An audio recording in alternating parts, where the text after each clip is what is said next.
Alright guys, here's the last installment of this video. As you can see, I've gotten everything back together. I got the tray in. It did exactly what I said. The tabs lined up perfectly from the old tray. All I used was a soldering iron in order to remove it. Be very careful removing it. Don't make your gaps too large when you're doing it. Go as small as you can. And then when you put it back on, you can melt the plastic right down into the other plastic with a little bit wider tip. So that worked out perfectly. And then the two screws up top here underneath this grate, the two screws went right in and hold it up, no problem. So that all worked out. As you can see, all this is put back together. The ashtray is in. It did work the way I anticipated, which is basically I cut it out right at the base of the seam, right at the very bottom of where it goes into the old, where it actually connects to the old bezel. So make sure you cut it as close as possible. I used a flush cutter in order to do it, and it worked out beautiful. You could use a Dremel tool or, you know, a small die grinder or something like that with a cutting bed on it if you want to do that. But the flush cutter seemed to work very fast. I have a Dremel as well, but I'd much rather use the flush cutter for something like this when it comes to that.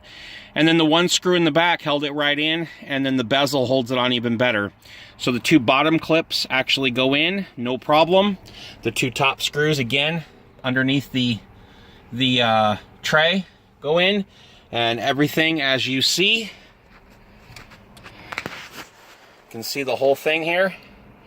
It looks like a factory installation almost. I mean, you really can't beat it. It came out really, really good, better than even I expected. So ashtray is still usable as well. And if I could position my hand here, it still works. It's just a little loose, but still completely functions. So there you go, guys. I couldn't do this and work on it and figure out all the little steps all together to show you every single little thing that I was doing, but 1998 Jeep Wrangler double din stereo, they go in, and they go in really well.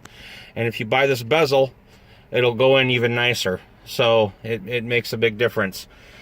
This took me literally probably 4 days of work all together. So just so you know, I'm not a pro. I'm not a pro installer at all.